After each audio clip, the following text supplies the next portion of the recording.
ตอนเช้าของวันที่28มังกร2026อยู่ที่ห้องประชุมชั้น3สำนักงานปกครองเมืองคำเกิดได้จัดกองประชุมเผยแพร่นิติกรรมใต้กฎหมายเวียกงานคุ้มครองขอบเขตสงวนทางหลวงและคุ้มครองการปลูกสร้างแขนงยุทธธิการและขนส่งให้ภาคส่วนที่เกี่ยวข้อง7ตัวเมืองภายในแขวงบุรีคำไซ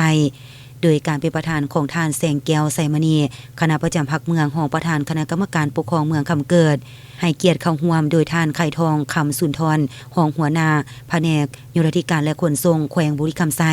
มีหัวหน้าคณะห้องการป้องกันศาสตร์ป้องกันความสงบเลขาภาคบาลพนักงานและภาคส่วนที่เกี่ยวข้องเข้าร่วมกองประชุมได้รับฟังการเผยแพร่ดำรัสว่าด้วยเขตสงวนของทางหลวงฉบับเลขที่185/ลบลงวันที่20มิถุนายน2022และข้อตกลงของรัฐมนตรีฉบับเลขที่2241/ยทคลงวันที่31มังกร2019ว่าด้วยการคุ้มครองการปลูกสร้างจากนั้นผู้เข้าร่วมกองประชุมก็ได้ประกอบคำคิดเห็นอย่างกงไปกงมาต่อกับปัญหาต่างๆในการคุ้มครองเขตสงวนของทางหลวงและการคุ้มครองการปลูกสร้างอยู่ในตัวเมืองจุดประสงค์ในการลงเผยแพร่ครั้งนี้ก็เผยให้ผู้เข้าร่วมกองประชุมได้รับรู้และเข้าใจเกี่ยวกับการกำหนดหลักการระเบียบการและมาตรการเกี่ยวกับการคุ้มครอง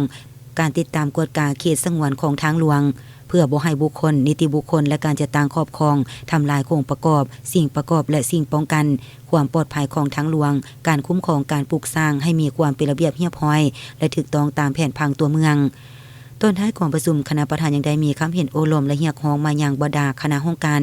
นายบ้านและภาคส่วนที่เกี่ยวข้องนำเอานิติกรรมไปเผยแพร่ให้ประชาชนในขอบเขตความรับผิดชอบของตนได้รับรู้เข้าใจและปฏิบัติตามกฎหมายบรรดาคณะรับผิดชอบคันเมืองให้สืบต่อลงเผยแพร่2นิติกรรมดังกล่าวและภาคส่วนที่เกี่ยวข้องให้ลงติดตามกฎกาให้มีความถูกต้องตามระเบียบการ